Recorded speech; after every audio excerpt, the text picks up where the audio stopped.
All right, everyone, welcome to elvinpizarro.com. Today, we have a special program. We have two guests today. We have my man G. What's going on, man? Yeah, man. How you feeling, man? Feeling good. But then everyone knows my man TJ from our last podcast. What's going on, everybody? Yeah. So everyone now is... I want to introduce you, G, because everyone knows TJ already. Yeah, he's the man. He's the man. My dog. But I want people to know who you are, man. Tell us a little bit about you. Man, listen, I'm nothing special, man. Just G, you know what I mean? Actually, I'm real connected with my guy, Lambert, and, I call him Pilo. He gonna, make that famous one day. Yeah, Pilo. Yeah, I'm gonna get him that, I'm gonna copyright that. Yeah, it ain't that too much with me, man. Just laid back guy, just trying to make it in the world. That's all. Yeah, ain't nothing too much. Oh, good, man. Try to stay out the way. That's all. Well, I really, really appreciate you being here, man. I know we've been planning this for a very long time, and then our work schedules are always conflicting, and there's always something happening. But I'm really glad you're here, man. And I appreciate being here, man. Yeah, today we're gonna be having some deep conversations, but first, let's for those that didn't see the first podcast, my man TJ, what's going on, brother? What's going on, man? Yeah, how you been since the last time you were here? Life is beautiful, man. Yeah, everything is going pretty good, man. So it's good to be back. Yeah. Oh yeah. Let me tell you something. I saw some of the. For those that don't know, TJ not only is a fashion connoisseur, guru, professional, but he takes great photos. And for those who haven't seen it, I will put a link on the bottom on the description of this video so you guys can check out his shoots. They're amazing photos, man, and you really have a talent for that. I appreciate it. So, but today we want to have a conversation. Now, let me warn everybody who's watching this video: the conversations that we have are coming from a male's perspective. That's very important for everyone to understand. Now, I will post a link to both of these individuals' Facebook profile. So if you guys hate them, you guys disagree with anything they're saying, you guys can send them a little hate email on but don't do that for real, because everything that we talk about are things that are real. You know what I mean? Absolutely. Because one thing that's very important, and I think you touched this on the last podcast, men do not have an outlet to talk. Absolutely. And especially when it comes to things that have to do with men. Yeah. Right. But you know what? I want to start today. I want to talk about something. I want to see what you guys think about this. Mm-hmm. I was watching the news the other day, and you know how this whole the world is changing. I'm 42. I'm not going to say how old you guys are. If you guys want to say how old you guys are, you're more than welcome to. Mm-hmm. But me, I'm 42. And when I was growing up, things were different in the way that we approached girls. I remember when I was in high school, and I liked the girl. I used to write her a nice little note, right? I like you. Do you want to go out with me? Circle yes, circle no, circle maybe, right? And that was our way. And if we liked the girl, we met her at the hallway. We spoke to her. What's your name? And this and that. But nowadays, you don't see that. Nowadays, I believe men are becoming sissies. Men are sissies, and I don't say men. I say boys. Okay. Are sissies, and I blame social media for that, because now I have two girls at home, and they are attracted to men or boys. Let me say boys because I keep saying men, boys who they never pay a bill. The only bill they have is their cell phone bill that they're late every month on. Yeah, they don't like to work. Mm-hmm. They like for women to take care of them. Yeah. All they do is make babies and not take care of them. Yeah. And that's the generation that I see, me speaking for myself, that I see now. Mm-hmm. It's not like when I was growing up, we were taught that you take care of the household. The man is the head of the household. I mean, that's even biblical. Yeah. Yep. And the man takes care of the bills. The man takes care of the food. The man takes care of me. The man has to make sure that the household is running smoothly. Correct. Absolutely. But you don't see that now. Absolutely. And I want to get your take on that. G, tell me what you think about that, man. Well, I'm 35, so I'm not too far from you. Mm-hmm. But when you stated, it comes from social media. It do come from social media. Also, it comes from what they see on these videos with these rappers or whatever situation may be. Yeah, that's true. They're trying to follow trends. Yeah, and that's the thing. You following the trends that you don't have yet. You're not there yet.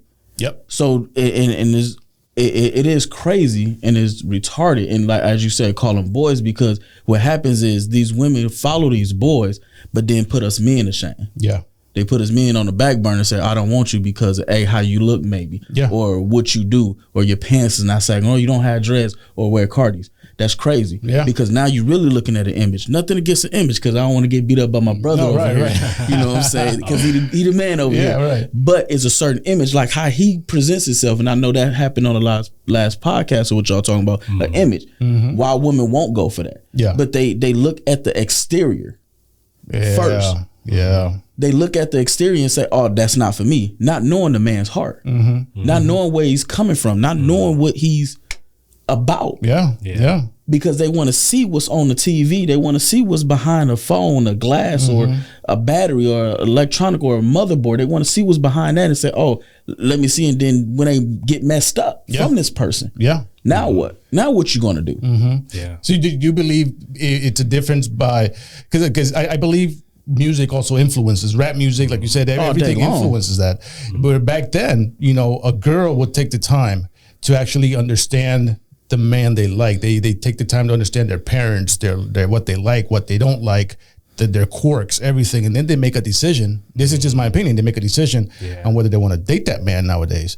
But now I believe hip hop, rap music, or not only rap music or hip hop, but music in general with social media influences where everything has to be, like you just said, has to be visual. If a man is sagging, wearing Cartiers and whatever, that's the man for me. That's the one I like and I want to marry and I want to love. Knowing that he probably owes, $1 million in child support, has 15 kids from all different states, doesn't take care of anything. Yeah. You know what I mean? So, what do you think about that, TJ? Yeah, I do. I feel like hip hop culture has influenced a lot of that. These young girls, they come from broken homes. They didn't have the proper demonstration. They were raised by single moms who pretty much ran on E, and they were running on the fuel of survival mode. Yeah. They were dealt with by their fathers, and that's the only demonstration that they've ever seen. And then if you also add hip hop aspect to it, I mean, being tatted up, like you said, looking a certain way or having a certain image where you got gold in your mouth, you got dreads, I feel like America's perception of dating and love and relationships is we were born off like toxic behavior. True. Yeah. It's not the same. It wasn't the same like it was back then. Back in the day, a man actually had to court a woman. A man actually had to take her out on a date. A man actually had to demonstrate that he was a gentleman, hold the door open before you get seated at a table, take her coat, pull out the chair, have a real conversation with her, look at her intently, listen instead of talking. And then when the bill comes, you don't even got to say anything. You pull out the bill and take care of everything. That's true. Those are the type of principles that, our parents were raised on. That's the standard that was set. But somewhere across the line, I feel like that just got lost. It's a lost essence. You see it every day. Do you believe that it has everything to do in speaking about, let's say, Black culture? Okay, in the Black community, do you feel that it has something to do with the absence of the father in the house? Absolutely, yeah. Like I was saying, the majority of individuals that are minorities, we were raised by single mothers. I was fortunate enough. I was raised by both parents, which I thank God, because I may not be the individual that I am today if I didn't have that. But unfortunately, a lot of individuals of color, whether you're a man or a woman, you were raised by a single mom. So you don't have that exposure to healthy, proper relationships that are functional. Yeah. Instead, we're focused on and we're exposed to dysfunction. We're exposed to toxic behavior. And, we talk bad about it and we talk down on it. But in the same breath, I also think, we have to teach them better. We can easily criticize anybody, but we have to take the youth back under our wings and show them and demonstrate and show them love, because they never actually had that. Exactly. So, what do you think about that? I can put it in as this, and when we say upbringing and single parenting and both parents. I was, as like my brother said, I was fortunate enough to have both my parents. They still married to this day. Shout out to my parents. Hope y'all see this. But blessings to them where my mom through thick and thin stayed with my dad through trials and tribulations, but it's an upbringing nowadays that goes on. Exactly. It's an upbringing, it's a teaching. What happens is us parents, because we all parents in here right now. Absolutely. And the thing about it is we don't give the tools to our young ones. That's it right there. To show them what a relationship is. You know, I have a son, I have a boy. And my job is to show him how to be a man, not just in his household, but to his woman. Right. You know, this is what you do. You know, he see me go out and work every single day. This is a part of life that you got to go out and you got to take care of your household. Because one thing that my bishop say, shout out to Greater New Birth too, Bishop Burt, get at it up. One thing that he actually taught that, you know, a man leads his family, right? But if you manage to turn that whole line around of the family leans on him. So the family, he leads the family, but the family leans on him. So again, it goes to a upbringing of what the parents, and it was lost with our generation because they don't know what to do now because they battling social media, these videos, these rappers, hip hop. They battling it. So how can I get somebody, one of my elders, one of my OGs, if we want to call it that, to say, this is what you do, and then I'm watching this. Who do I follow? So now it's a confusion. Is a big confusion nowadays. If we really want to put it, we confused. How do you combat something like that? Because I see it as a losing battle. You know what I mean? And it's some people might argue that it's a generational thing. Every generation has its quirks, has its differences. But I see this as a very dangerous pandemic, especially in the African American community. What would you suggest would be where can we start fixing this or rebuilding how things used to be? You know, spending time with one another. Spending time. Like, I met my brother 2 years ago and I learned a lot from him. And it's okay to actually be with other men. And if we're talking about men right now, it's okay to be with other men to bounce ideas off of each other. So once I spend time with my brother, I could take from what he gives me because is knowledge. I could take from what he give me and I could pass it on because I use him a lot in a lot of my scenarios that I talk to my son about due to the fact he taught me a lot. We teach each other because that's what we're supposed to do. So spending time, that's how we got to break it. We don't have time for one another. Can a woman raise a man? A woman, she could do the best that she can to raise a young man, but it's just not the same. Because a woman, she can't teach a man, or she can't teach a little boy certain principles of being a man. It's just not the same. It's kind of like I'll use a base level example. It's like a cat trying to teach a puppy how to be a dog. Like they're two different animals. They have two different attributes, two different strengths and weaknesses. And I don't feel like that's really conducive. I feel like when single moms, they could be raising like a young king or whatever.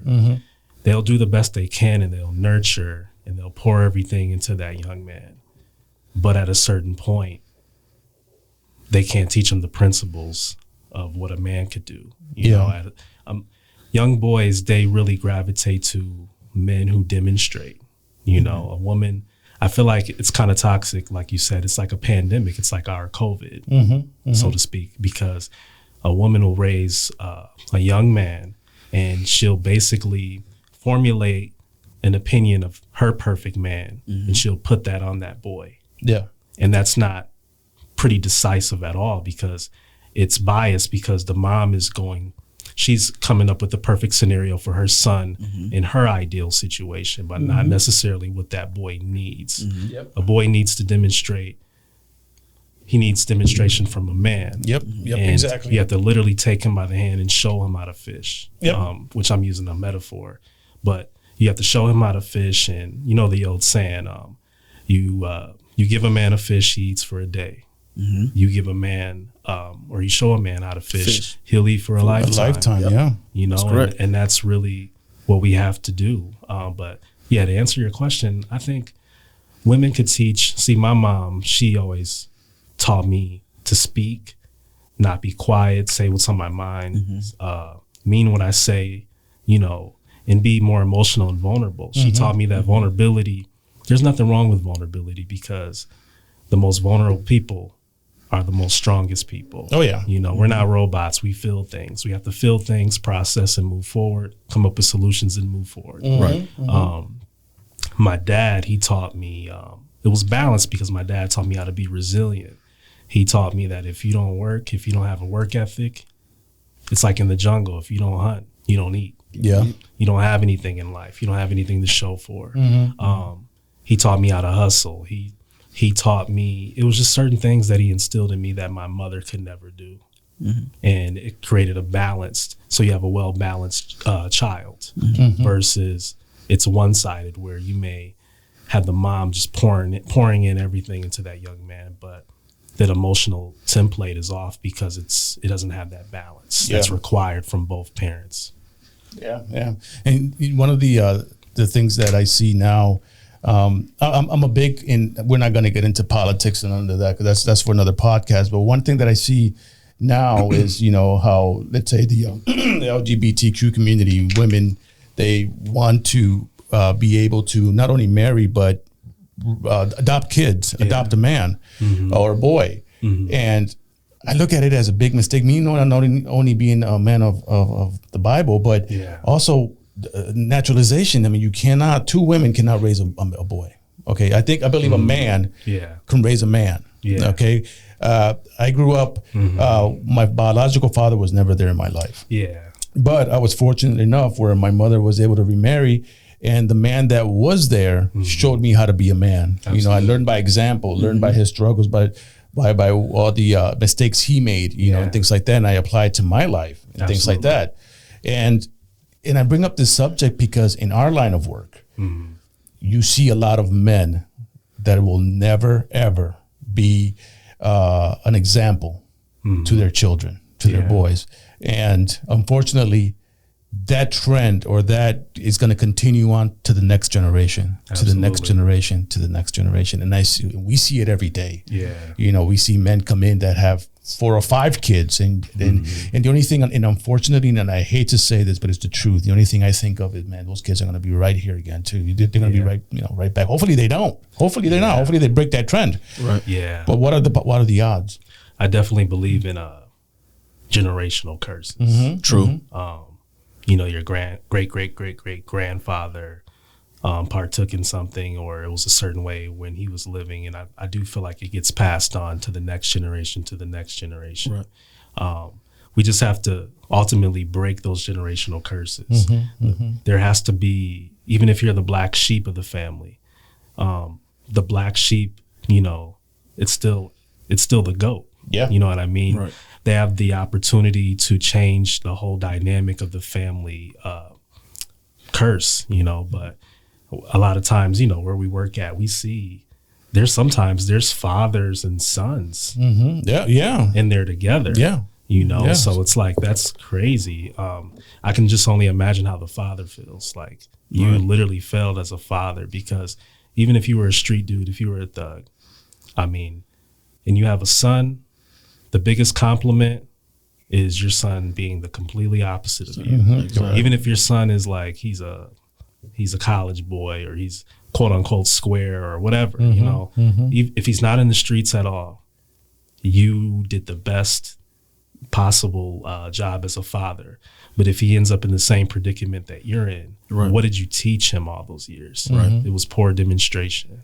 So we see that a lot. And that's just really unfortunate. It's part of the generational curse. Going back to the question, can mothers raise boys? I could say yes or no, because there's a little bit of agreement in what my brother said when it came down to it. women are nurturers. Women don't know how to hunt. Men do.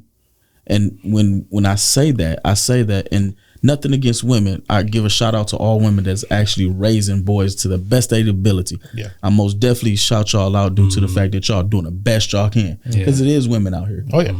Some fathers that, you know, they passed away and they no longer here, so that can fall into that aspect. But when a man teaches a boy how to hunt, as my brother said, he gonna learn something for life. Oh yeah.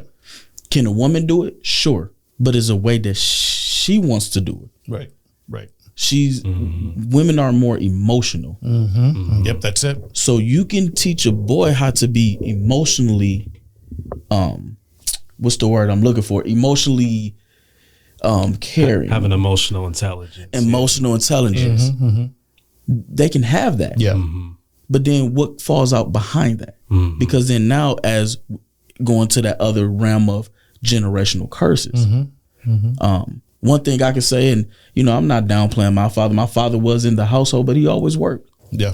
But then we wasn't on the same page all my life. Yeah. So then I had to go to him one day and apologize to him and say, you know what, I'm sorry. And it's okay. Yeah. Because of the way you was raised is not your fault. Because you only raised me off the way that you was raised. Yeah. Yeah. Yeah. So now that I have a son, I have to change that generational curse, change that dynamic to show my son, hey, I'm here. Yeah. And my son stays with his mother in Chicago. And I tell her all day, you can't raise him by yourself. I'm here. And I'm going to be here and I'm going to stay here. Yep. Yeah. Yep. If another man managed to date you and be there, that's fine. Yeah. Hey, let's tag team. Because we got something that we got to raise for our future. So if this is what it is, we got to learn how to, as once again, spending time. We can go back to that, spending time with one another to help break this generation. Yeah. And I think that that's a very important point you make. And it all goes back to the beginning of the question I asked about relationships.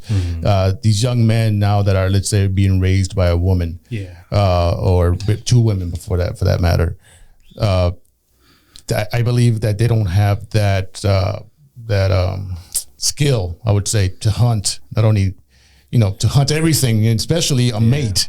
That, in my opinion, I'm just speaking for myself, that they don't have that. Where we, I can now. Let me just say this: I'm a married man. I love my wife. This is hypothetically speaking. Hypothetically, I can go up to a woman and be like, "Hey, I like this and that. Court her. And I can, get to know her, and potentially that could be my wife. But how do you, let's say, what experiences have you had? Let me say this: you're a single man, right? Or that's correct. Okay, but your ex, okay, how was your experience with her when you first met her? Okay, how did you court her? How did you get Which her? one are we talking about? That's the real question. Right, the real question, huh? The last one. How did you, approach this woman? What made this woman say, that's the one I want right there? If I want to go to the actual last one, I can go to the real one that I'd actually have 5 years. I was with her for 5 years. And the crazy thing about it, she inquired about me. Yeah. She seen me at church one day and we had a singles thing going on at church. She seen me. She actually was connected with my god sister. And she said, who was him? Yeah. My god sister never told me. My god sister knew me since a grasshopper. Yeah.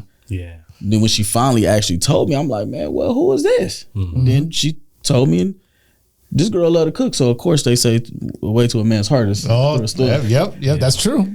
So she cooked. One thing I liked that she actually cooked was lasagna. That was my favorite dish from her. Yeah. So she stated, hey, I'm cooking lasagna. Hey, well, you owe me some food. Yeah. And since then it was history, 5 years. And of course, by me being single, something happened where me being single. But the whole thing about it was, how she set herself to be.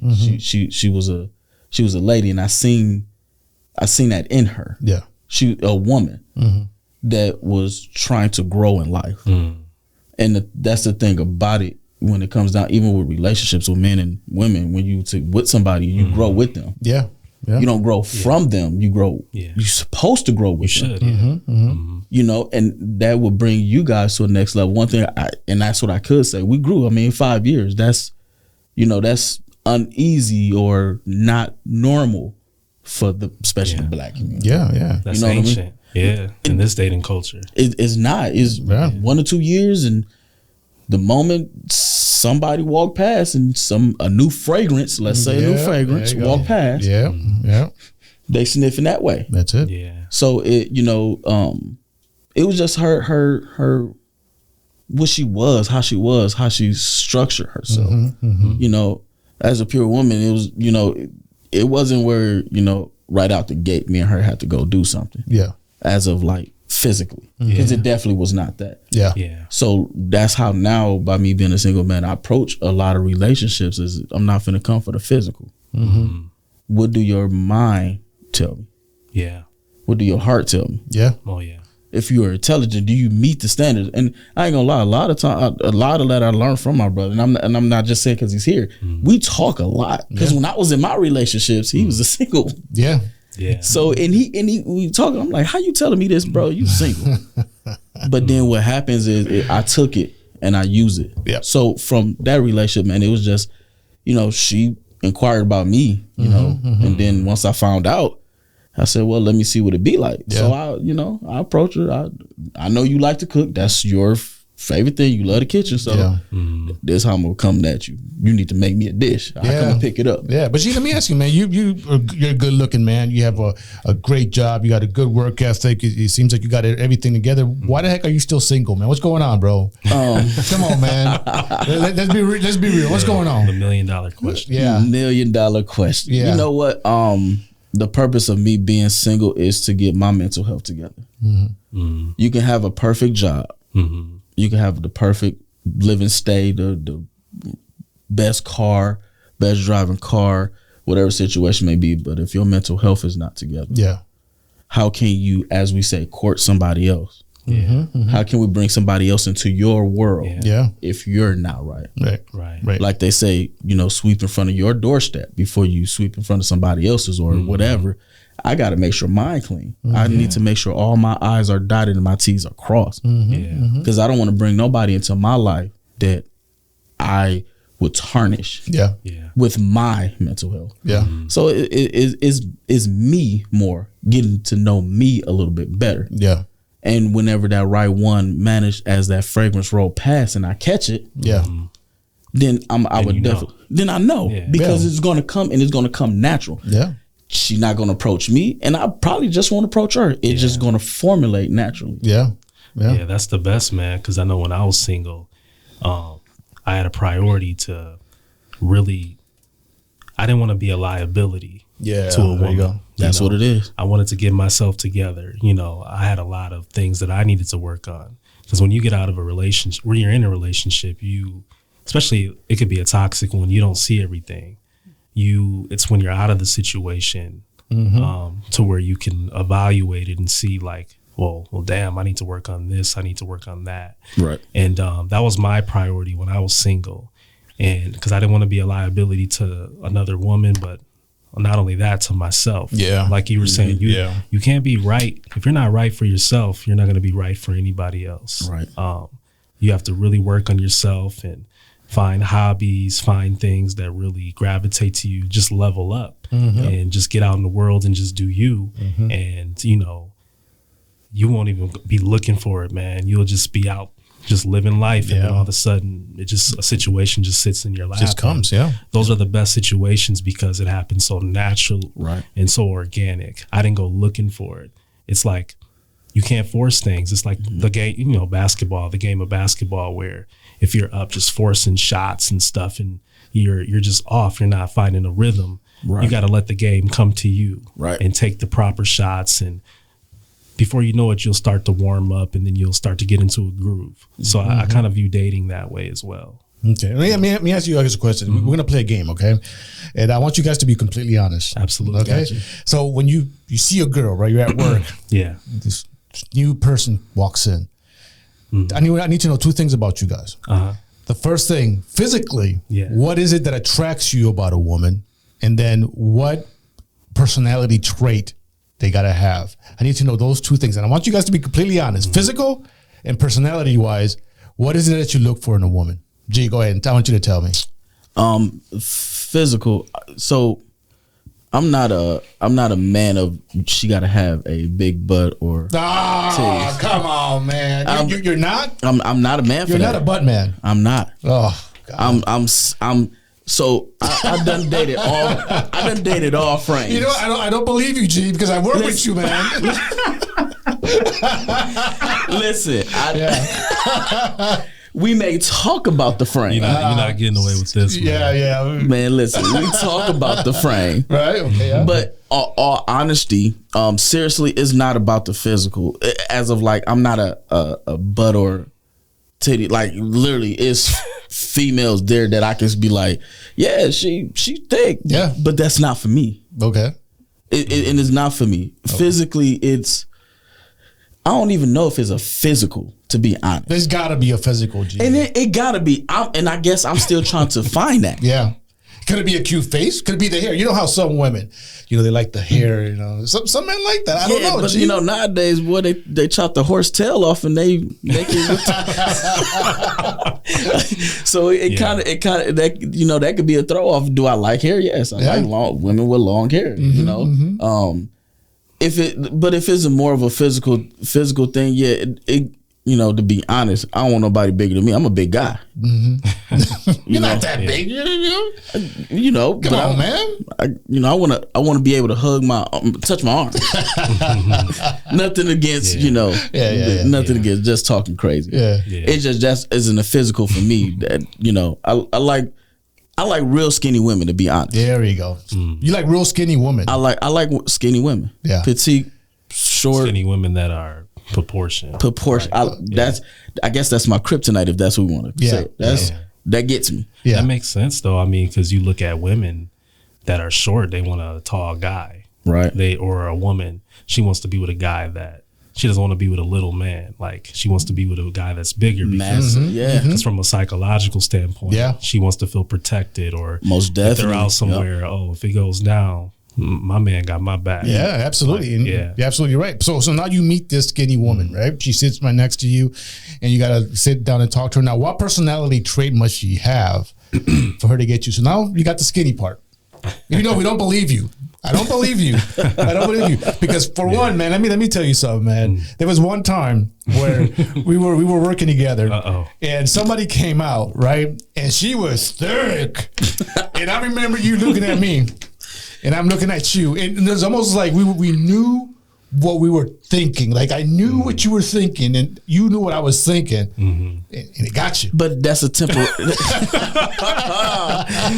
Listen, that's actually a temporary physical attraction. It's temporary. Yeah. Because as fast as I look and you look, the next man is looking. So, and I'm not saying, I want my woman. Me. No, not my brother. Listen. Right. I ain't looking at nothing. Nothing at all. I hope he not. Right. Nada. But when it comes down to it, for that, the next man is looking. And I'm not saying there's nothing wrong with that. Yeah. You know what I mean? Right. And having a thick woman and, there's nothing wrong with that. But what traits do she have behind that when she's looking like that? Yeah. She caught my eye. She caught your eye. She's catching the next eye. Everybody's eye. Eye. So then that plays a part when we come down to personality. If you're going to be a woman, if you a God-fearing woman, and and I'm not trying to say that I'm perfect in all ways, because I'm not.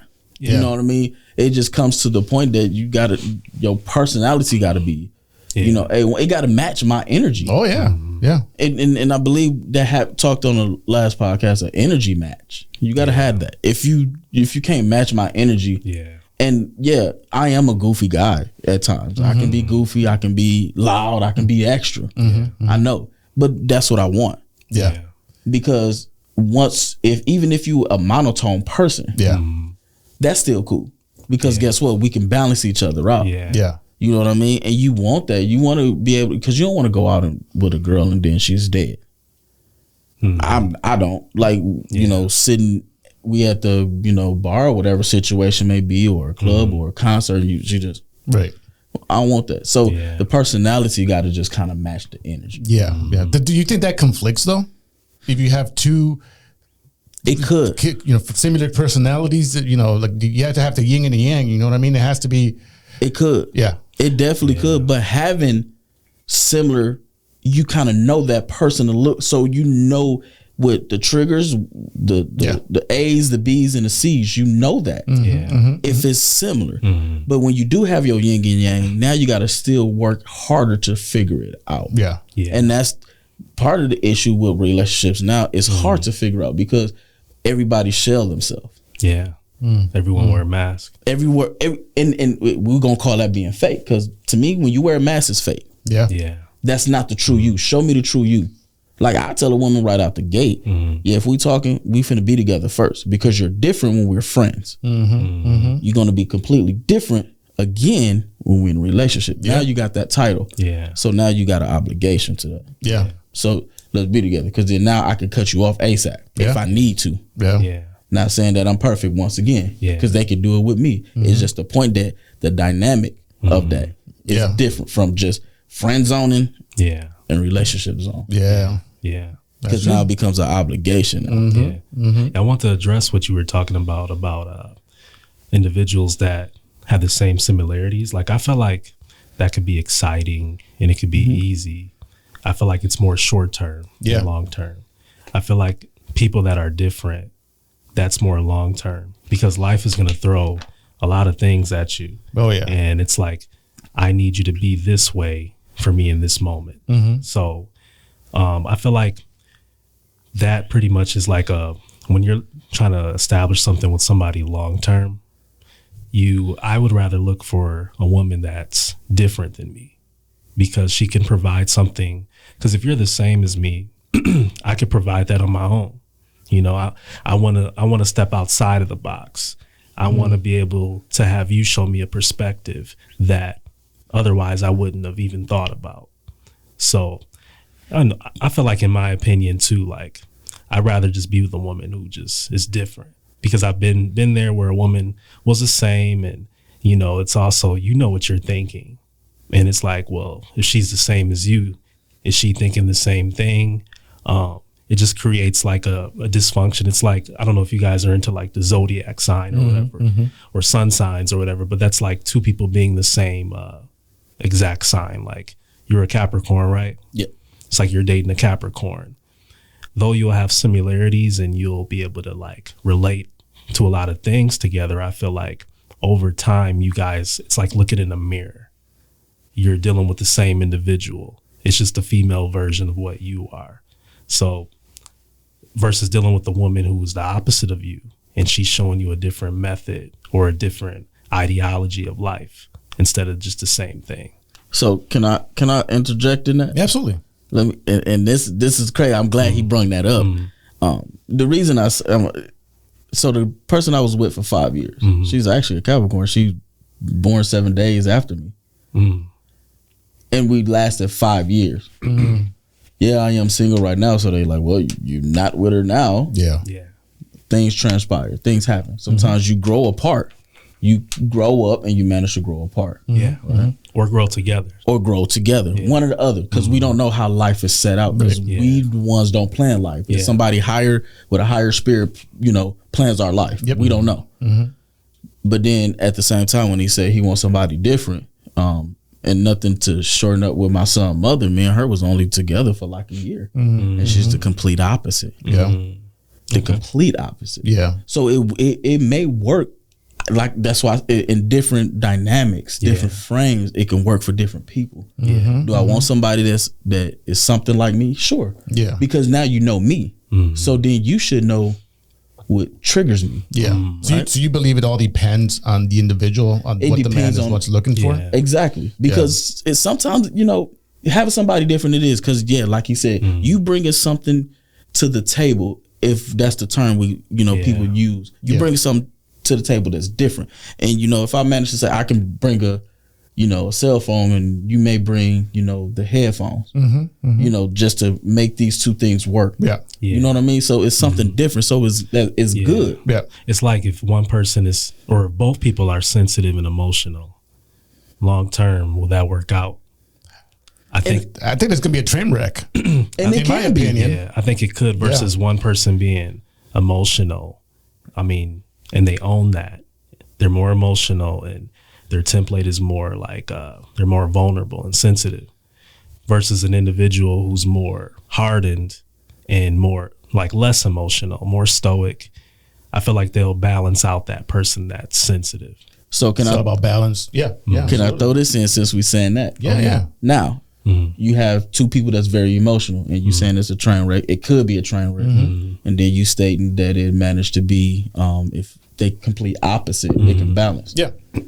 But then now we can go into the separate individuals. If this person is more or less and this person is more, this person gonna say, well, what? You're not as emotional as me. You're not reaching that level. Or they like, well, you need to calm down. So can't that be a train wreck too? It could be. Yeah, I guess it can. And, I just feel like in all relationships, whether you're sensitive or you're not, I feel like it's the individuals like in the relationship. You know what I mean? Like I feel like, that could be a train wreck. Because the other person may feel like the other person can't relate to them at all. Because they're like, well, I don't think you have any tact and you're not you say things that are very hurtful and I'm very sensitive. You shouldn't say that. So then the other person get upset because they feel like, well, you need to stop being so sensitive and you need to hear the real. Yeah. So, I mean, that ultimately you have to learn your partner's language. It's like you have to get on a boat and you have to go. Imagine like your significant other is like another island. You have to get on the boat, travel to that island. You have to indulge in the culture, indulge in the language, the way of life, just the entire method of how life is on that island. And you have to learn it thoroughly. Even if you come from a different place, you're able to adapt and you're able to understand, even though you are different. So I just feel like whether you're the same or you're different, everyone has to do that. There's still relationships are hard. There's no shortcuts to anything. They're very hard. Yeah. And even to kind of somewhat answer the question of why I'm single, he kind of actually stated in this statement, he just said, I want somebody to have an understanding. Communication is key in a relationship, of course. Yeah.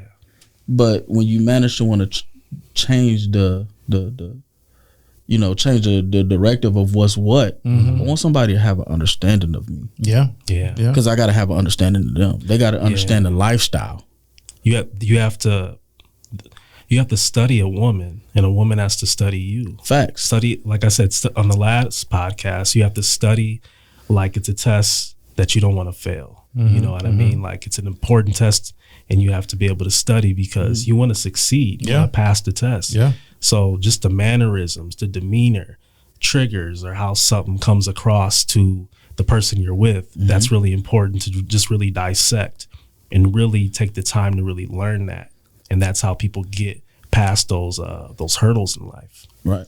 I think we could all agree it's just a very difficult situation. It's very difficult to kind of, so I guess some men like women that are the exact opposite, and some men like mirror images, and I guess it's all relative. It's all, how you feel, me personally, my wife, she's the exact opposite of what I am. And that does it for me. That works for me because my wife is overly emotional and I'm not emotional at all, and a lot of times, especially we have children, like children, gravitates toward her for the emotional part. Yeah. But when they need strength, they come to me. When you need to realign them, they come to you. Exactly. So in my household, I feel like there's a balance. Yeah. You know what I mean? Rather than if, we're both emotional, then I don't think we make great decisions. We base our decisions on emotions. But I guess, it's all relative. Like I said, it all depends on what you like, but going back to the questions, and I really thank you for answering that because I'm sure you helped out a lot of people. Yeah. But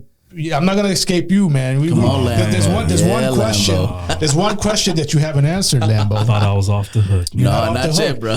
Now, I don't want to get into your relationship status. That's something that you're gonna have to say if you want. But okay, you look at a woman. Yeah, you see her coming. Physically, you already stated the emotional part of the. Yeah. Physically, what attracts TJ of a woman physically? What do you look at first? Oh man. Thought I was good. No, when I see a woman out in the world, I think I look at things that most men don't look at. I look at a woman's cadence, how she carries herself. To me, that speaks volumes.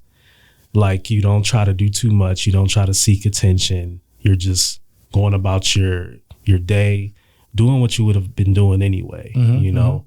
And I feel like that's attractive to me, like how a woman carries herself, real classy, real graceful, because I'm a long-term thinker, right? So I look at a woman, people show you who they are. So whenever I enter a new environment, whether it's work or whether it's like in my personal life, you know, I could be quiet initially. You know, I remember when we first started. I was super quiet. I didn't really say anything. Quiet as a church mouse. Because, and I'm not a quiet person by any means. You know, I talk a lot. You know, people used to tell my mom, like, TJ, he's so quiet. She'd be like, you talking about this guy? No. But I'm really evaluating the situation. I'm listening to dissecting people's conversation. And I'm listening and I'm deciding whether or not I want to engage with that person. Like, I'm listening to you talk. I'm like, nah, I can't really vibe with this person. I don't like what they're saying. I'm listening to you talk. I'm like, okay, I like some of the stuff he's saying. He seems really grounded. He seems like he's solid.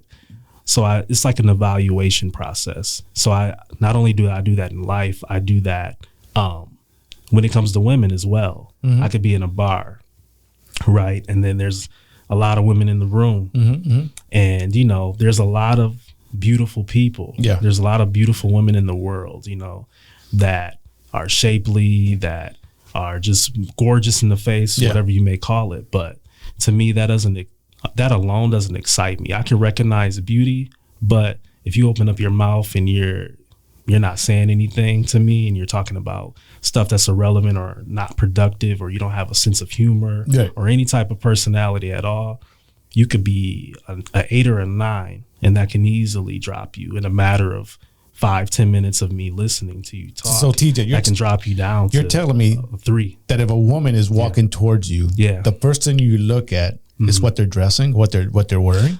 You know me, man. I'm real architectural, so I look at what she has on. I look at how she has it on, and I also look at her cadence and her demeanor, which allows me to look at. You want to say something? Listen, it's crazy as much as y'all just came at me. I agree with my brother when I tell you. And this is real. Since day one. And you know, I'm gonna say something over 2 years. So, you know, when we met, like he stated, you know, we barely talked. You know what I mean? But we got hired together. But once we started talking and once we started engaging to one another, we formulated a band, Creep Squad. Oh, no intended. Listen, no. But that was something that he actually taught me. Like, seriously, we had multiple conversations. This is not the first conversation we had about this.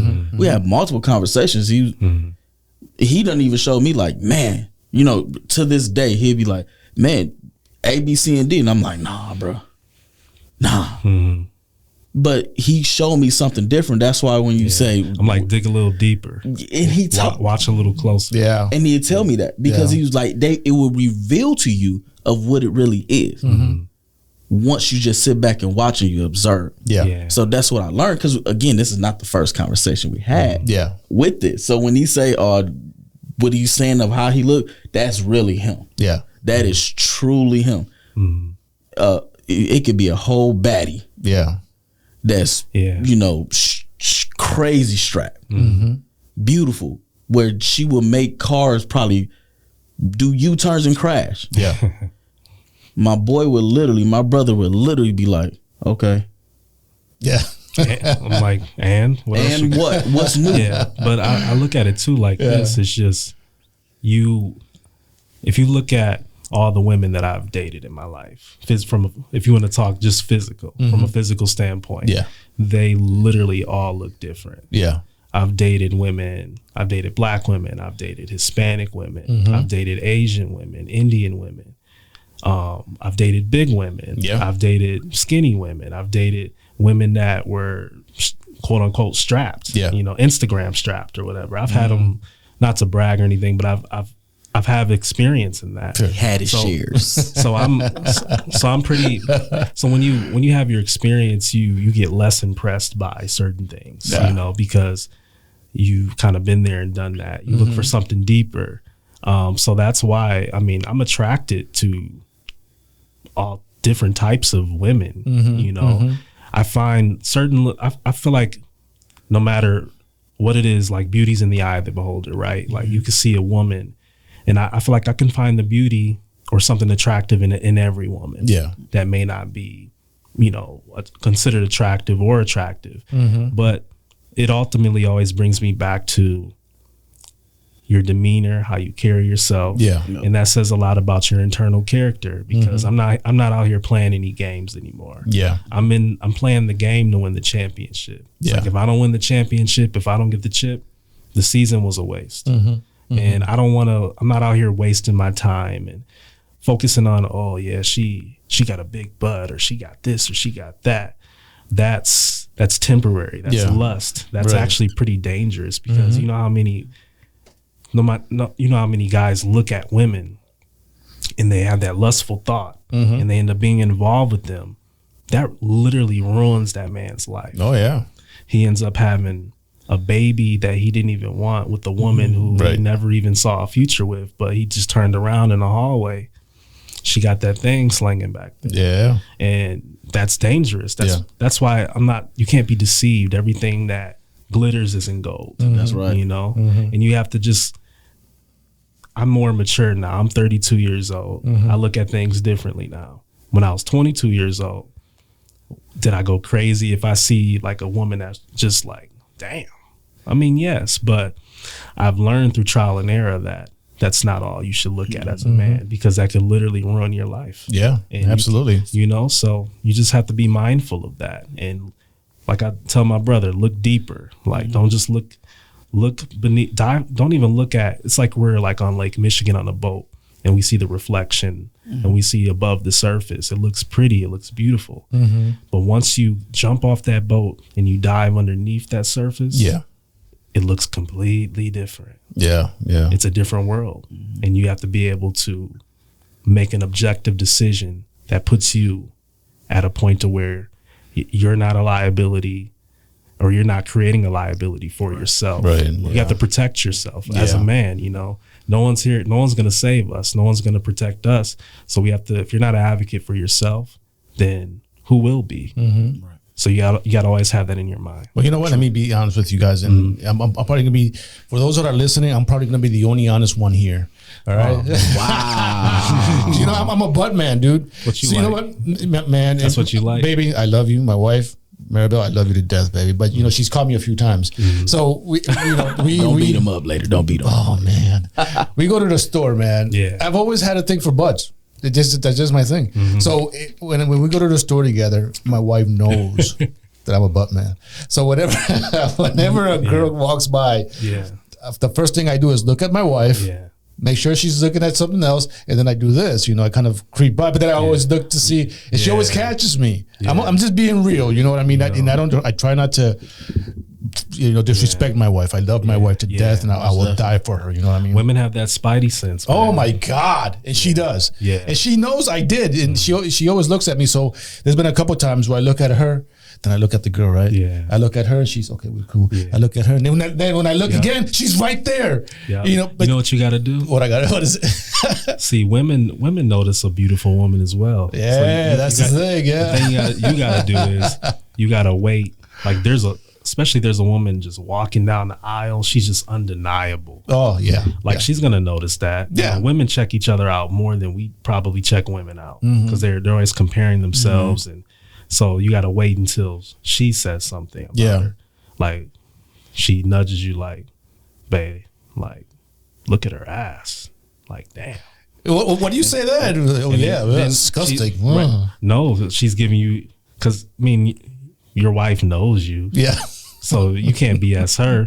So you just got to go what she say. Like, yeah, babe. Like, I was like, damn, like, that's crazy. I ain't gonna do that. Then, I'm just gonna wear sunglasses. There you go. There you go.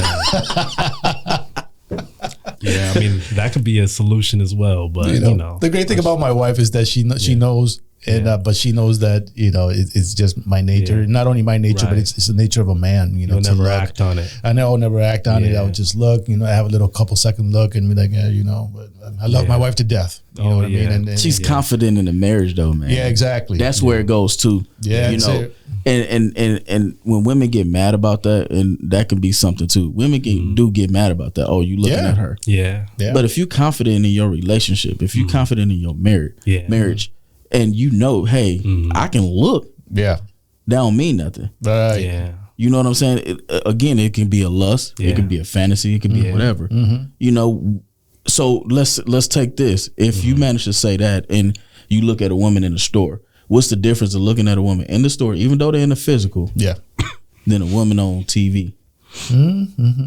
Because it's the same thing. It's a good point. It's a good point. That's a really good point. So then, if I'm sitting up here watching Nicki Minaj, no disrespect to Nicki Minaj, and she twerking, I'm looking like, whoa. Yeah. And you just sitting there, you clapping with me. Yeah, right. So let's go in this aisle when this girl was walking down and she clapping, walking. Can we do the same thing that we just did with Nicki Minaj? Yeah. Could it be that Nicki Minaj is what you're looking at TV is more of a fantasy, where this girl that's walking down the aisle is right there in reality? It's like having a celebrity crush. Like everyone has that person who they'll risk it all for. Oh yeah. So it's like the aspect of a celebrity crush.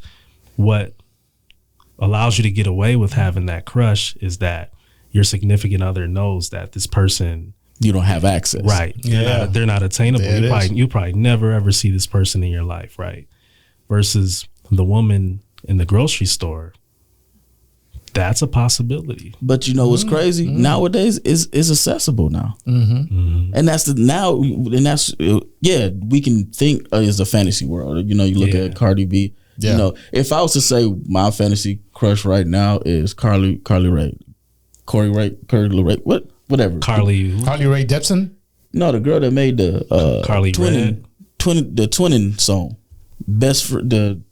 I'm twinning. Carly Rae, she's light skinned skin. Okay. Whatever. We'll look it up later. Google it. We'll Google it later, y'all. Google it later. Yeah. Anyways, just because I could see her and be like, oh, I love to be with her. Can it happen? It could.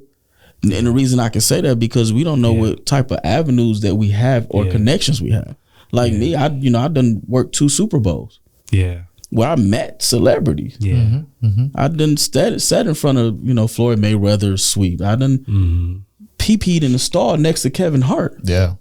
So is it accessible? It is accessible. Yeah. Will they talk to us because they in the same realm of they want the person to match their energy with money? Yeah. Possibly not, but sometimes you may have that one that be like, I'll go get Joe Smo and turn him into something. Yeah. Or the connection. So it's more of a fantasy. True, it's more of a fantasy. Typically, but can it happen? I guess everything is a possibility. Everything, because we get these celebrities that come into town, and this one chick managed to be there at the right time, and now this guy just she going around saying, "Hey, I did something with him." Yeah, you know what I mean. So it can happen. Yeah. How often do it happen? That's the thing, which is rare. Yeah, slim to none. Yeah, it's slim to none. But at the same time, if I look, I'm just looking. There's nothing wrong with looking. Yeah. Now, when you react, even if you look, I feel like it's not like what you do. It's how you do it. Yeah, you can't be blatant like, ooh, like damn, and your girl's right here. You can do like a subtle look and then just look away. I mean, that's not inappropriate. I mean, we're all human beings. We're all men. It's built into us. Yeah, we're not blind. We have eyes, you know. So that'll be unrealistic for someone to say, "Yeah, I don't look at nothing. I'm not." That's not reality. Yeah, right. Yeah. Right. Let me ask you guys something, and then we'll make this the last one. What do you believe? Okay, a woman that knows she's fine. Yeah. Okay, if a woman knows she's fine, but she's attracted to you. She's a fox. She's a 10, but she knows it. Yeah. Do you guys find that attractive? Would you date a woman like that? That knows she's fine. Yeah, I would. I mean, why not? I feel like that's a flex for the man, you know? Like, you just have to be a confident guy. You have to know that you're fine. You have to know that you're top notch. Yeah. I mean, you could be a power couple. That's just my mentality on it. So I like confidence. You know, I'm a confident guy, and why wouldn't my woman be confident? She has to have that same level, or she's gonna drown being with me. Yeah. You know, you got to swim, baby. You know. Do you believe a woman that's fine? Okay, because I believe that a woman that's fine knows that she can get any man she wants. Oh yeah, I mean, some women, we see it at work. Yeah, sometimes. yeah. You know, some women try to use, you know, what they got, the assets. Yeah, and it's like, more power to you. But I mean, women like that are just there. I don't really personally go for women like that. I like dealing with women like that because I like to humble them. Yeah. But as far as actually being in a relationship with them or taking them seriously, no. But a woman can also think that she's fine, but also not. She can garner in that attention, but not like seek that attention. Yeah. Sometimes you can't help things. I mean, you're a beautiful woman. God took his time making you. Should you be punished for that? No. But at the same time, humility is like, to me personally, humility is one of the sexiest attributes that a woman could have. Yeah. Especially if a woman is fine and she's beautiful, but she doesn't utilize that to get things, or she doesn't try to like use that to her advantage in life, and she tries to just be a genuine good person and have a good heart. Yeah. And she doesn't think she's better than anybody, and she's humble. Oh man, I'm wifing you up. That's like it right there. Yeah. You know absolutely. I mean? So humility for me is everything. What do you think, G? Well, if it's a fine woman coming after me, it's a yes or no. I'll be honest. It's a yes or no, because I think it's like, man, you want me?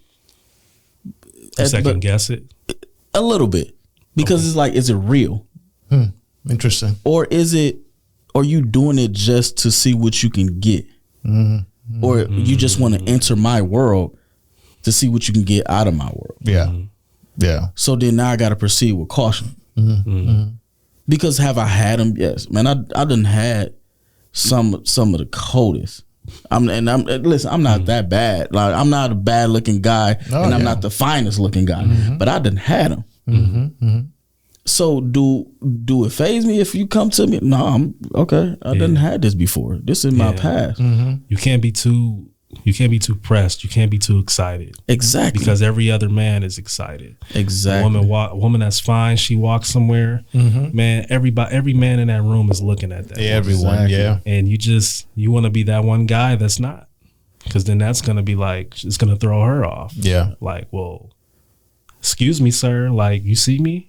And everybody else is drooling at her, and I'm just unbothered. I'm like, okay, like, is this supposed to impress me? Yeah. Like, that's just kind of the mentality that you have to have when it comes to those type of women. Right. And, you know, that'll force them, well, my looks aren't going to get me everything in life. I gotta have a personality. I gotta make him laugh.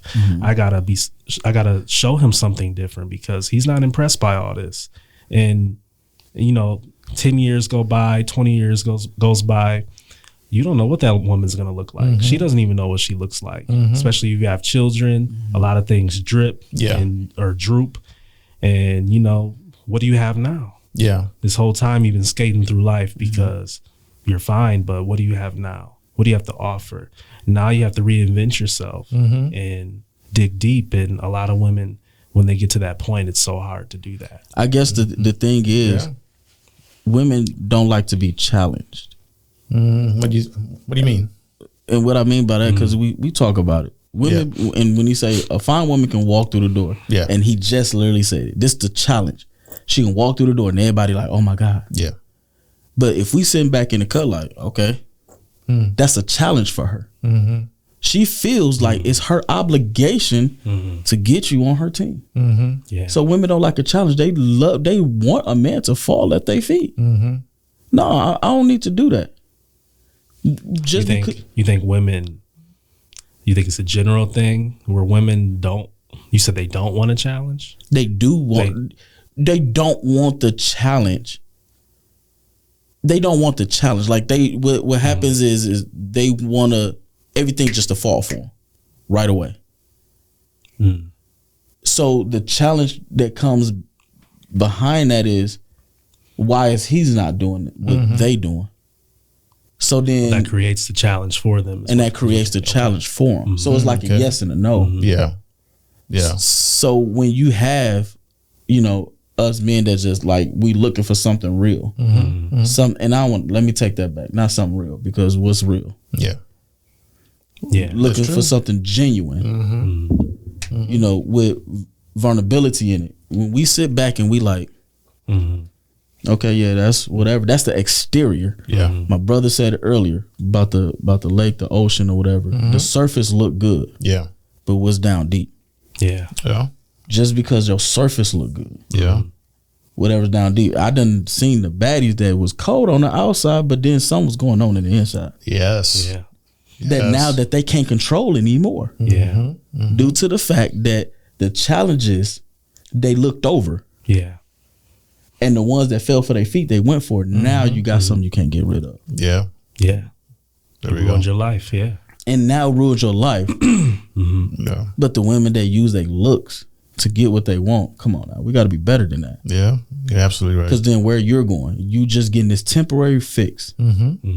But then now not understanding by you getting this temporary fix, you're being damaged. In the same token, after everything, you're being continuously damaged. And you're damaging yourself due to the fact that, oh, he fell for me, I can get what I want out of him. Yeah, exactly. Yeah. And from my experience too, women that are like, they rely off their looks, or they're just super kind of cocky and arrogant with it, those are the most insecure women.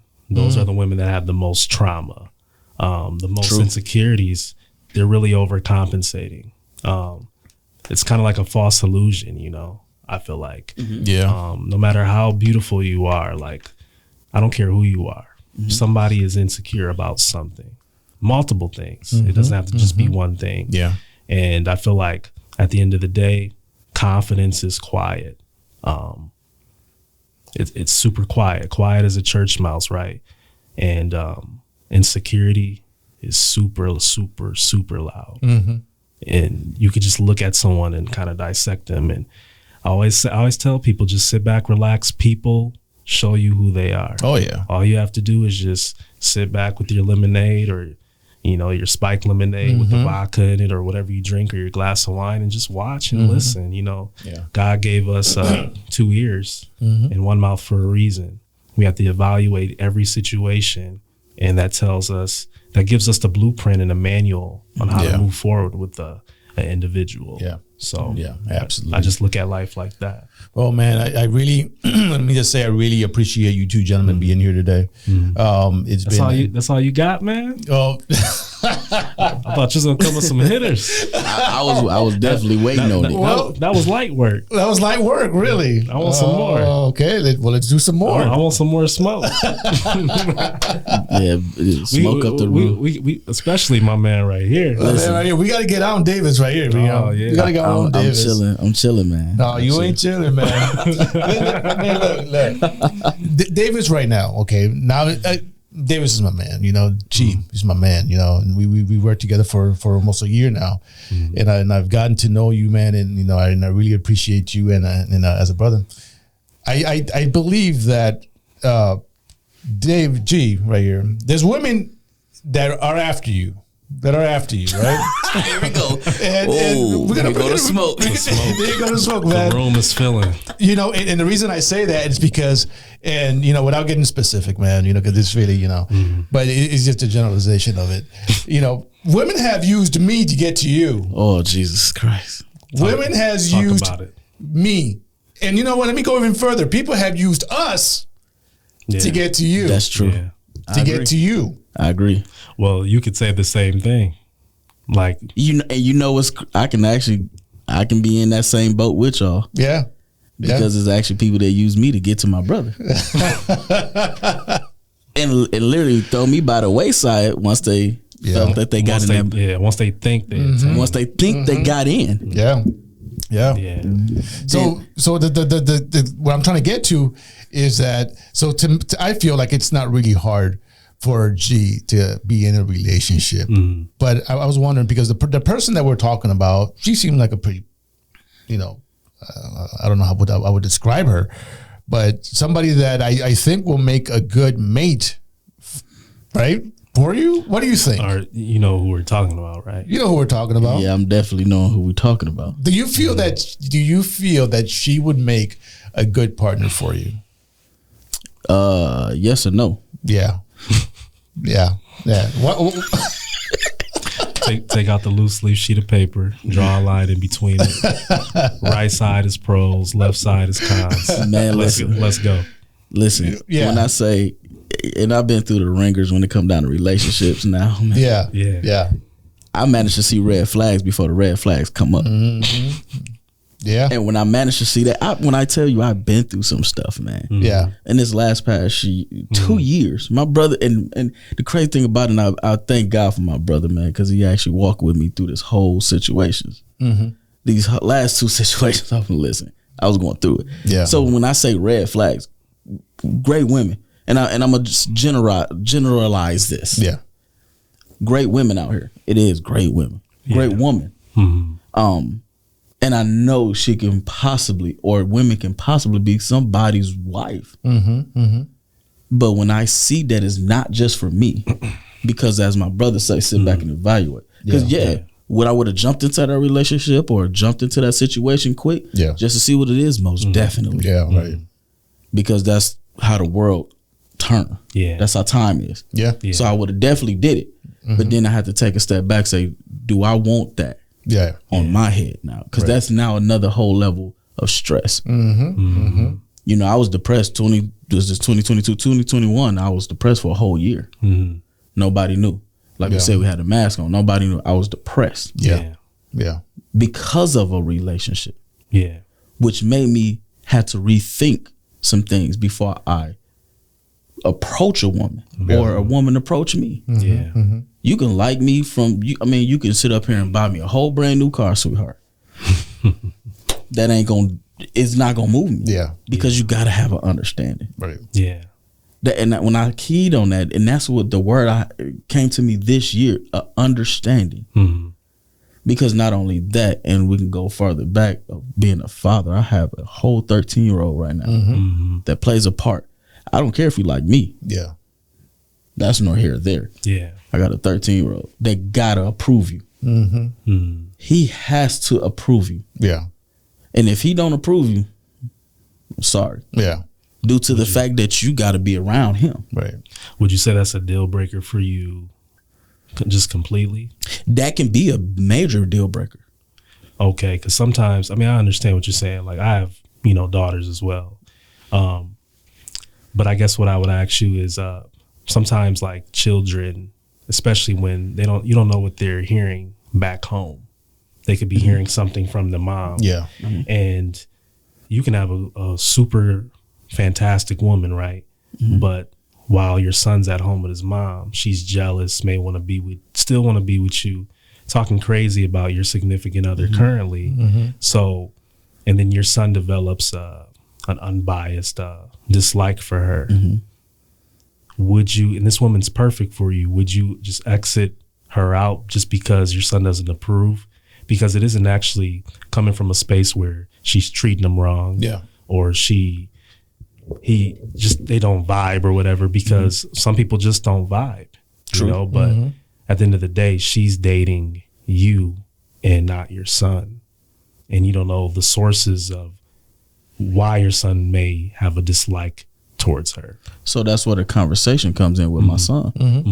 That's that spending time that we can go back to that we talked about earlier. That's that spending time. Yeah. Because I do this with my son on a normal base. Me and him, we'll go out, we'll go to the barbershop, or we'll go kicking it, and we'll talk. Yeah. And I don't talk to him just as, light talk, if we want to put it like that. Yeah. I don't do light talk with him. I do heavy talk with him. Yeah. Like, even if I'm talking to somebody, we'll be walking in the store like, hey, that's about to be your future mama-in-law. Yeah. But he knows we got that open communication. Yeah. Because then I would let him know, like, how do you feel about her? And then I go back and tell him, you can't go off of somebody else's feelings. I don't care how they feel about me or you or whatever. You got to go off of your own feeling. Yeah. Again, shout out to, my ex. I've been with her for 5 years because she's still a part of my son's life when she come around. Cause she was that mother figure to him. Yeah. Just as well as I was that father figure to her daughters. Yeah. And they around the same age, you know, and he calls her mommy and she calls him son still, you know what I mean? So, and to this day, is he hurt about that? Yeah, because the separation happened. Yeah. But I talked to him about that. Yeah. Hey, how do you feel about her? And, and I even tell her before we get into it, hey, now you got to engage in him. Yeah. Yeah. If you don't engage in him and he feels some type of way, I'm going to let you know right off gate. We're going to have to work something out. Now, I won't cut him off right away. Right. Because now it got to be work. Because I don't want to be like, well, she could be, like you said, perfect for me. Yeah. Right. You'll let him shoot his load and see what he has to say. Right. Yeah. So I'm gonna let them. Like, I had a person that that I was chatting with, and she was just that, and she did stuff. She went and picked him up, got him something to eat or whatever situation may be.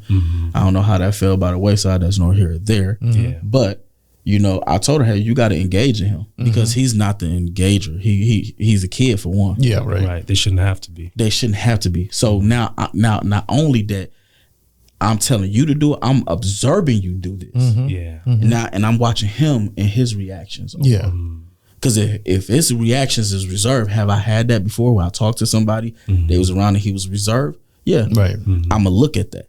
Because I've done seen it where I'm talking to somebody, he knows the situation between me and this person. Yeah. And he dips off. Okay. When he dips off, I'm looking at that. And then I say, how do you feel about that? And if he give me that, all right, well, this what I'm going to do. I'm going to just A, B, C, and D and go from there. And when he said, okay, and it don't move from there, then now I got to cut you off. Yeah, right. Because he's a part of me. My son is a part of me. Oh, yeah, he's everything. Like, that is my that's my boy. Yeah. That's I just want to say on the record, man, that's one of the things. You said I've taught you a lot. I mean, you've taught me a lot as well, man. Like, I mean, it goes both ways. I watch you as well. And one of the things that I really admire about you, man, is you're a fantastic father, man. Appreciate it. Oh, yeah. Fantastic absolutely. father. I definitely man. appreciate it. Your son is really lucky to have a father like you. I appreciate it. Yeah, I want to say that on the record, man. I appreciate that. He's gonna appreciate all the principles and all the values that you instill in him.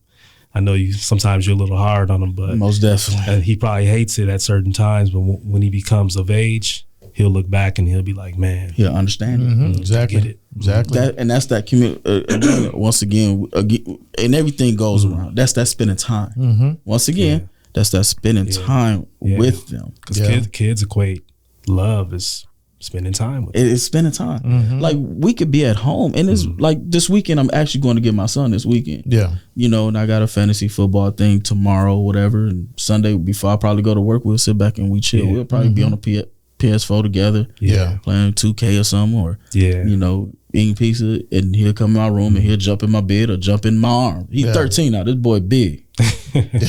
Daddy big, he's big. He'll probably surpass you one day, man. He's gonna surpass me. I don't know what they put in the milk and something these days. Y'all listen. Sixth graders at like 6'5". Right. Days, I'm like, so it's just spending time and that getting that understanding again. Yeah.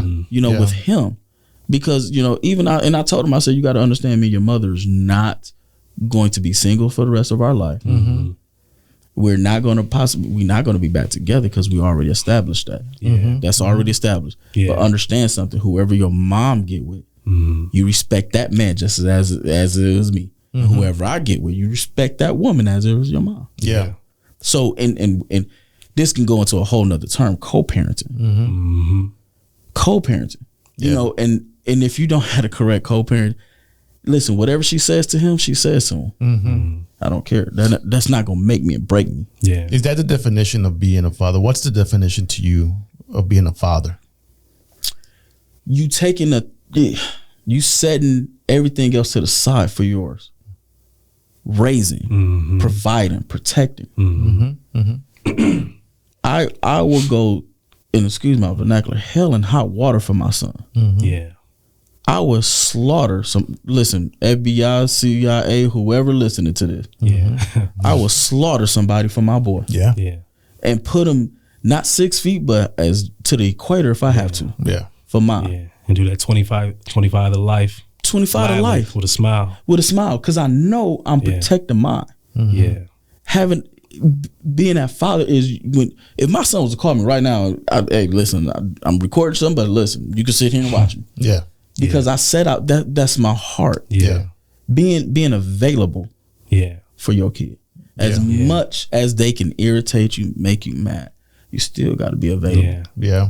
Still got to be available for them. I was going to mention too, when we initially started interviewing, you were saying like, what's the solution to, women choosing these toxic men? Yeah. I feel like guys like this is the solution. Yeah.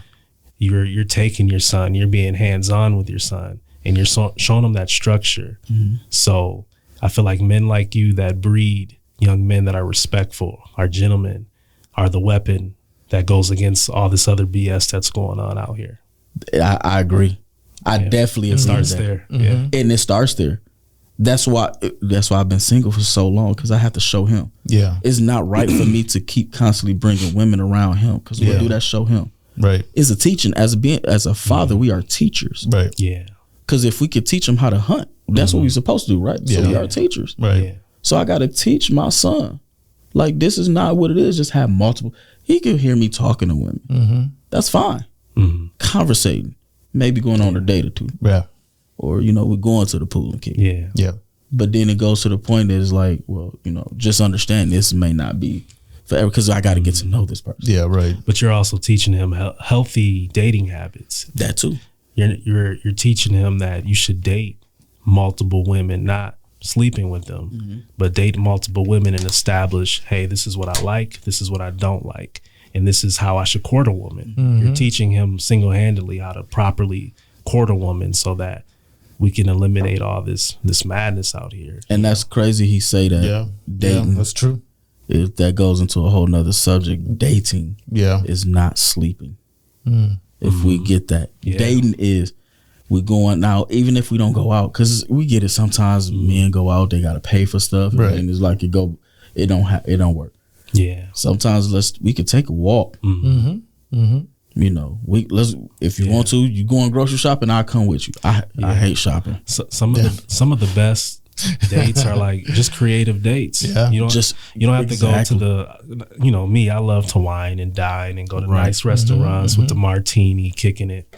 Oh yeah. With a steak in front of me and a beautiful woman in front of me. Yeah. I like that, but you also have to be able to balance that out. Like, let's take a walk. Let's go down by the beach. Let's go out at nighttime and let's just go park out by the lakefront and let's listen to music and let's talk about our insecurities, our fears, our dreams, our aspirations. Yeah, right. Let's get deep. So you can court a woman. I don't want men or young men to think courting a woman is you spending money. That's something we call a trick. Right. Right. You can court a woman, but there's gonna be the financial aspect where you're paying for dinner dates and stuff like that. And she also could pay for dinner dates and stuff like that as well. It goes both ways. Yeah. It's about, we talk about all this, the women's rights and stuff like that and equality. Well, that's equality, So you're not less of a man because your woman pays, every now and then. I mean, the majority of the time, like I pay, like 80% of the time I pay. Yeah. But that 20% I allow her to do that. But that establishes healthy dating habits, not always thinking it's financial, doing things that don't cost anything. You know what I mean? Going to a museum or just if there's a festival, just really getting to know a person and dissect them. And that's what we have to teach these individuals. Everything is transactional these days. Yeah. And that's just terrible. That adds to the narrative. Yeah. Because it's like, what can I get out of you? And you think, well, what can I get out of this person? And the situation is pretty much doomed from the beginning, So we just have to rewire our mentality. It's the intentions. The intentions in the beginning of meeting a person. What are your intentions? So it goes back to the question you asked of when you look at a woman and you first see them, what do you see? Which the first thing, of course, we're going to see the physical, right? Yeah, because that's even because they see the physical with us. Oh yeah, absolutely. Oh, yeah. So is the intentions. If a woman managed to walk past and she got a huge butt, oh man, right? You know, because that's typical, right? Yeah. But what are my intentions if I manage to approach her? Yeah. Yeah. Do I want to see what that is? The butt, if we're gonna put it that way, or do I want to see what her heart is? Yeah. So what's the intentions? What your intent is just like, you know, when it comes down to like weapons and, you know, a gun, the intent, delivery, you know, that system. Yeah. What's the intent when you see this weapon? Yeah. What's your delivery system? You know, you see the weapon already, so you see it. So what is the intent? If your intent is to come in and say, oh, I'm going to get her and smash. Yeah. She's not wrong for saying, I want your money. Right. Now, do that sound a little crazy? Yeah, it may sound a little crazy. But if you're, because we have energy, we feel it. We feel the energy. Absolutely. We feel like where if a man approaches what he wants, we see it on Instagram and all that all day when they do these little videos of these gold diggers. I watch that all the time. Oh yeah. Yeah. You know, the man, he won't be dressing, you know, as fly as my brother, but he just coming in casual or, you know, some jeans or whatever situation may be, and he try to talk to her and she like, nah. She puts him down. Yeah. But then the moment he walks to this like Lamborghini or this Corvette, oh, this your vehicle? Oh, now you want to talk. Yeah. But his true intent, and we can look past just the video he making. Yeah. Can his true intent be, I want to really get to know you? But then you turn around and you look at him, oh, he's not, and we're going back to this hip hop stuff. Yeah. Okay, he don't look apart. Yeah. And that's terrible. That's why, you know, I can say I'm still single. Yeah. I feel like society teaches women, like young women indirectly and directly, like the value of a man is what he does for you. Like literally. Okay. So it doesn't allow them to really look at you objectively and see like, well, he treats me well. He does this, he does that. Yep. They look at off the front, they're evaluating you. They're seeing what kind of car you drive. They're seeing if you have jewelry on, if you look like you have money, and that mind shifts to, all right, okay, he look like he has money. What can he do for me? And that's a detriment because it's not based on a true foundation of trying to get to know someone. So I feel like society perpetuates that to these young women because, like I said earlier, a lot of minorities they come from homes of single parents, and they could be, I hate to use the word bitter, but I mean, let's call a spade. They're upset because they got dealt with by their child's father. So now they're like, well, they have a negative, pessimistic attitude towards men in general. And, oh, he ain't nothing, or we don't need your money, or we don't need his money, and I'm an independent woman, and they have that type of mentality, and that's so destructive because even though it didn't work out for your child's father, and he dealt with you, you can't take away the impact of a father. You can't take the impact that a man has on a woman, you know, and not to say that like a man's better than a woman, because we're all equal, but we just play different roles. Oh, yeah. A man, like you said, a man hunts, he provides. A woman is the nurturer, you know. But I mean, everyone has to really identify what works for them and what role they want to play and what level, at what tenacity you want to actually play that level, or intensity, I should say. Yeah. So, but I feel like it starts at home because, you know. There we go. That's it. And it starts at home. Yeah. So it's very unfortunate, but we also have the tools to combat it. Yeah.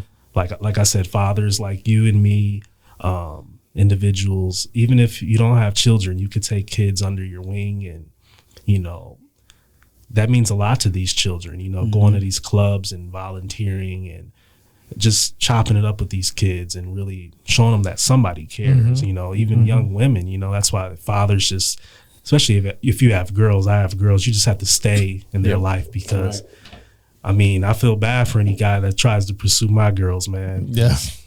I mean, it's Dr. Bougie right here. My brother. Good luck with that, because and I'm gonna be the type of dad where, you know, when it comes to that time and my girls are dating and they're like, I'm gonna be interested to see what they bring home. And I'm not gonna hold any bars. I'm gonna be like, get this bum out of here. Yeah, like, right. You know, I feel like I have a good judge of character, so I can look at a person and dissect what type of person they are right away. I'll still let them rock or talk or whatever, but at the end of the day, I'll be like, nah, baby, like this is the standard. You either equal to me or greater than me. Is what you should be trying to pursue. Right. You know. So let me ask this question, guys. Can a woman stop you from being a father? And in other words, can the mother of the children that you have children with, can she stop you from being a father? Is that even possible? Now, let me add this. Is it to her kids or your own? To your own kids. To the kids you guys have together. Okay. Yeah. I was just gonna say, I feel like a woman could definitely provide barriers, especially if the split wasn't mutual and she still feels a way, or there's some women out there who use children as a pawn, you know, but she can definitely provide barriers. But can she single-handedly stop you being a parent? No, because that's what the courts are for. And then you just have to put that effort and tirelessly fight for your child. My children live in Texas, so they live thousands of miles away. I have to go 100 times harder for them, you know? There's fathers that travel and see their children that are in different states, even if they can't get in contact with the mom or talk to them. It's just about the effort that you put in. And so a woman could try to stop you from being a father, but ultimately the only person that stops you from being a father is yourself. Right. Yeah, that's true. Yeah. That's true. And I agree with that. You know, a woman ain't finna stop me, period. My son mother ain't finna stop me. Her, God rest her soul, her mother didn't stop me. My mother not gonna stop me. Yeah. And whoever I'm dating not gonna stop me. Yeah. Because before anything is my son. Yeah. Yeah. Exactly. Right? So a woman cannot, and like my brother said, if you feeling like that's what you want to do is stop me, I'm going to court. Have I done that? Yes, I have. And that's the thing about it. And that's probably another episode where, you know, men, we got to kind of step up and we got to take charge. Yes. You can't submit to defeat. Exactly. Yeah. You ended the relationship with the woman, not the kid. Right. So, you know, like a woman could definitely make it harder. She can make it hard, right. But she's not going to stop it. Only you stop that. Only you have the power and capability to do that. Yeah. Because behind everything, you got to understand, you know, we used to talk about social media, text messages, everything. If you're putting in effort to see your kid, to, you know, see what's up, get information, and that woman is not complying. Yeah. You know, I'm going to stand in front of that commissioner, that judge, and say, look, this is what I have. Exactly. I'm trying. Exactly. And we don't have that nowadays. You have, out of 10 men, you may have just 2 that's actually doing that. Yeah. Yep. And that's why I surround myself with men that's doing it. Yep. Because I done it. And not to bash her or anything, because I'm not going to be the one to bash. But guess what? When I tell you I want my son, I want my son. Yes. And if I got a lot of fire up under you, I got to do what it takes. Yes. Yeah. Because I am a father. I am a dad. Yep. Well, gentlemen, it's been a pleasure. It's been a pleasure. We definitely have to make a part 2 about this. So for those who are listening, I will put the description of these 2 fine gentlemen's information and about the description of the video if you want to get a hold of them on their Facebook accounts, YouTube accounts. I'll make that information available. If you are interested in listening to this podcast audio version, you can find this podcast, elvinpizarro.com, wherever you listen to your podcast, Apple, Google, RSS, Facebook, YouTube, and Discord. So again, this has been Elvin Pizarro. And you gentlemen want final thoughts? Hey, just be blessed, man. Men, stand up. We can't be, matter of fact, I don't want to say men, stand up. Men, let's come together. Yes. Let's hold each other accountable. Yes. And that's what I was going to say earlier, but I'm saying it now. Let's hold each other accountable for what we lack. If my brother is short on something, I'm going to be there to make sure that he don't lack in that area. Yeah. Amen. Yeah, that's right. That's absolutely. Right. But you, Jay, TJ? I would encourage, the listeners to just like I said, just be a sponge, you know, absorb everything, be mindful, and make sure that the output is quality, and that it helps people and it's beneficial. Surround yourself, you know, with people that are like-minded. You know, they say the 5 people you spend the most time with, you're going to develop their behaviors, and that's going to lead you to a certain terrain or trajectory in life. So I would say just be mindful. It's like what you put in your body, you know, who you hang around with, your mentality gives you life or death. And you're the one that has to choose which one you want, which outcome you want. So just be mindful, love each other, you know, and just keep it smooth and, you know, keep it fly. Keep it fly. That's the best advice I've heard. My brother TJ, keep it fly. Keep it fly. All right, everyone. Thank you guys for watching. This has been elvinpizarro.com. Till the next one. All right.